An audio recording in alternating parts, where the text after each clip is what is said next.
Today I wanted to tell you about the wise girl. Oh, she was so wise. But it was her father who got her in trouble. Sort of. Listen to this. They were poor, both the girl and her father. They didn't have much money.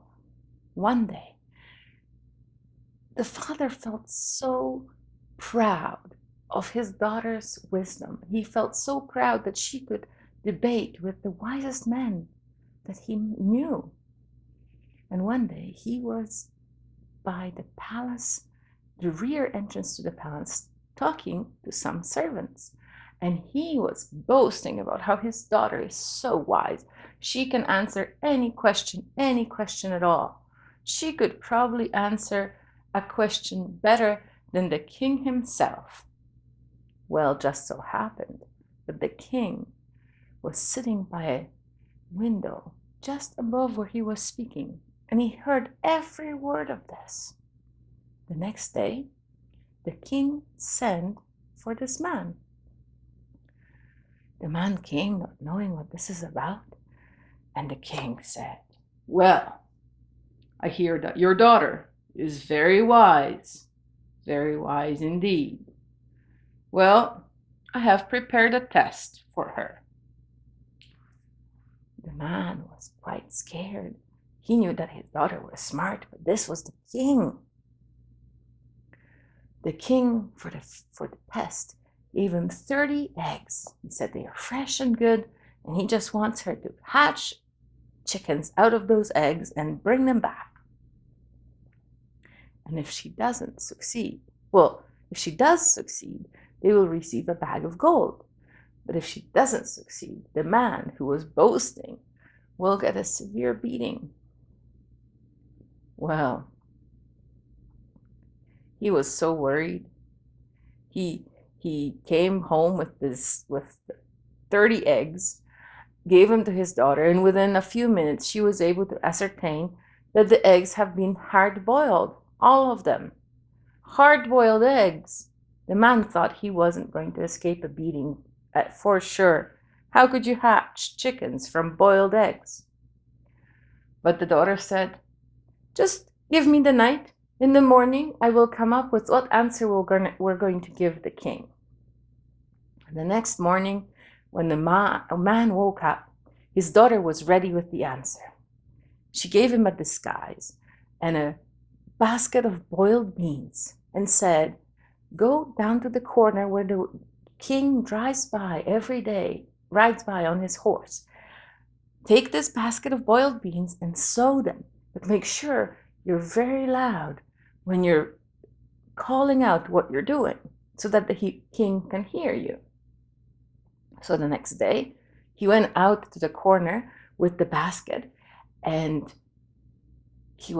as soon as the king came from around the corner, he was throwing the beans on the ground, saying, "Grow, boiled beans, grow. May you bring me a great harvest.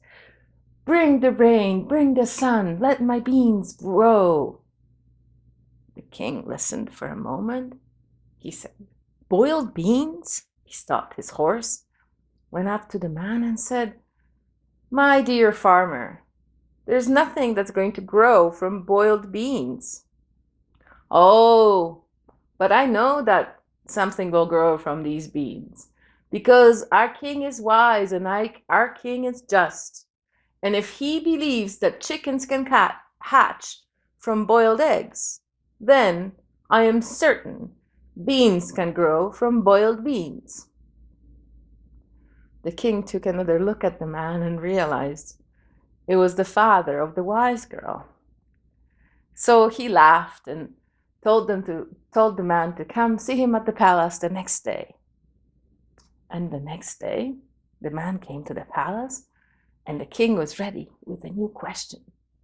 This time, he gave him a handful of flax and said, "I bid your daughter to make sails for a large ship, one of the larger ships in our fleet, from this handful of flax, and I'm awaiting her resolution." So The man came home with a handful of flax, all worried. Oh, what am I going to do? Oh, how are you going to do this? It's impossible. It's impossible to create a small scrap of cloth, let alone sails, to fit a whole ship from a handful of flax. The girl said, Don't you worry. Don't you worry, father. I will come up with an answer by the morning. The next morning, when he woke up, she was ready. She gave him a piece of wood and told him to take it to the king and to say that she would gladly make sails for a whole ship from the flax that he had given her. But first, she would like him to make a ship from the wood that she is sending him. And once this ship is ready, she'll be able to fit the sails to the ship. Oh, clever girl, said the king when he heard this. Clever, clever. All right, let's try something else. He gave the man a glass mug and said that he wants the girl to drain the ocean so that he could ride across the bottom of the ocean on his horse. Well, and this time, if she answers correctly, he will marry her, because a person that wise deserves to be the queen of all the land. So the man came home with these news in a mug and told the girl that she needed to empty the ocean with a glass mug. How is she going to do that? Oh, go to sleep, father. I will think about it. And the next morning, you will have your answer. And so will the king. The next morning, she prepared a bunch of rope. And she said, Pray, father, take this to the king and tell him that I will gladly empty the waters from the ocean with a glass mug, as long as he stopped up all the rivers flowing into the ocean with this rope, and that way I'll be able to empty it effectively. When the man came back with this answer, the king laughed a full belly laugh. He was so delighted by the girl's answers. This time he wanted to see her himself, this wonder of a girl. What does she look like? The girl came, and she was very simply dressed in a homespun peasant dress, but as pretty as a flower. But the king, still cautious, thought, maybe this was all a ruse. Maybe she's not really that smart. I have to test her. It's lovely to meet you, young lady. I have some questions for you, said the king. First, can you tell me what sound can be heard farthest across the land? That's a simple question, my liege, said the girl. The thunder that rings between heaven and earth is the sound that can be heard farthest. But also, the king's command, as it travels from lips to lips, can also travel farthest. That's a good answer. For another question, tell me, what is the accurate value of my scepter? Oh, my liege, the scepter is only worth as much as the hand that brandishes it, said the girl. Only as much power as the power behind it. Well, the king was so pleased, both with the girl and her answers, he demanded that they be married at once. But the girl said, Oh, my king, I will gladly marry you, but I am just a poor girl, and I have habits that may not please you. What if you get tired of me and send me away? I will marry you, but only if you write and sign a letter that says that if you're ever tired of me and send me away back to my father's hat, I will be able to take with me whatever most pleases me. Well, the king signed and put his royal stamp on this letter, and they were married at once. Well, the girl was glad to have all the riches, and she really enjoyed all the clothes and jewels, the parties, the feasts. See, she was so in her element in this palace. Soon the king started becoming suspicious. He thought, maybe she's just dressing to show off her beauty to all the other men. Maybe she likes the jewels and the dresses more than she loves me. Maybe she's really here just for my money. She's not here for me. And then one day, as they were leaving the palace to go to a feast at a neighboring palace, she made him wait. She was getting ready so long that the king became impatient. And so he said, that's it. You love your jewels, you love your clothes, you do not love me. I'm sending you away back to your father, and you can take whatever jewels and dresses are most precious to you, because that is why you're really here. The girl ascended, but she said, but I would just like to have one more meal with you, okay? My dear, one more meal to end our relationship. And he still loved her, so he assented. And so they went and had one more evening meal together, just the two of them. And in the last cup of wine at the end of the evening, the girl put sleeping draught in order to put the king to sleep.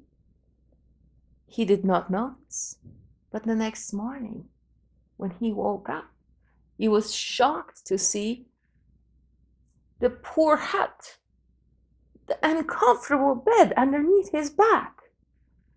He was, what am I doing here? Well, said the wise girl, you agreed that when you send me away, I will take with me the one thing that I have become most attached to, the thing that has become most precious to me. You, my dear, have become most precious to me, and that is why I brought you home with me when you sent me away.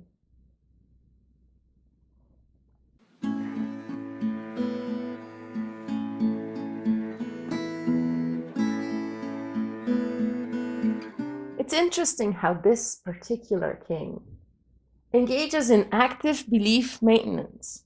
He doesn't just believe whatever is told to him. He doesn't even necessarily believe what he sees.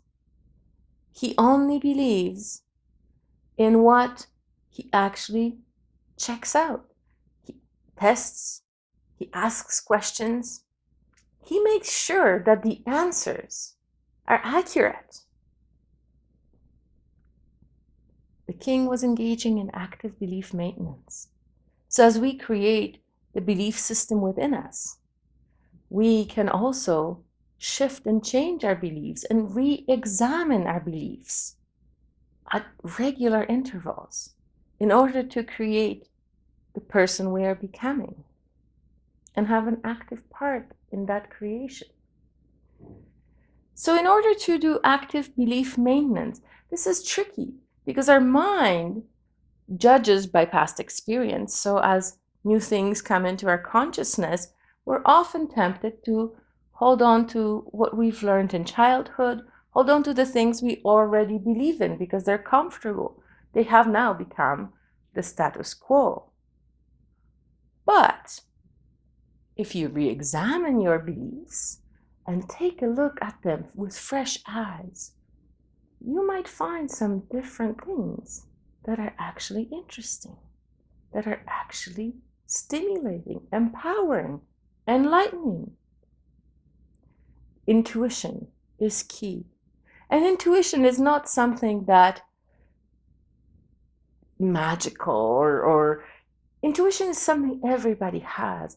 And the only thing to remember is that as soon as your mind starts getting wrapped up in the how and the what is and all these mental questions, your intuition becomes so quiet.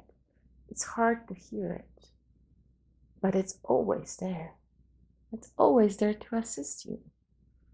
So when examining a new piece of information, feel it in your stomach, feel it in your heart, feel it wherever you need to, wherever your body feels it, and see if it feels right and true and good.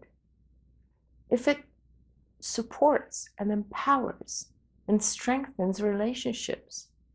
Because why should we harbor beliefs that do not support, empower, or strengthen?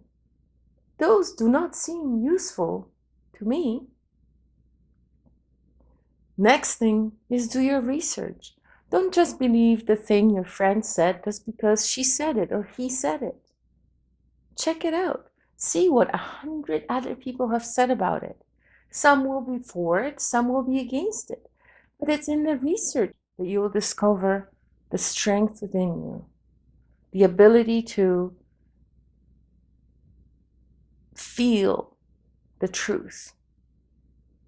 As you read different people's opinions, as you examine different people's research, scientific or perhaps not even scientific, the emotions inside you will tell you what the truth is. And then draw your own conclusions from those emotions and from the research. Draw your own conclusions and understand what it is that you really want to get out of this and how this new piece of information helps you become who you are becoming, who you want to become, not the person that somebody else wants you to be, but who you want to be. And also, always remember that beliefs are an individual thing. Choose them wisely and never inflict them on others. Allow others to make up their own mind, or perhaps teach them how to examine their beliefs so that they can make their own choices and create their own belief systems.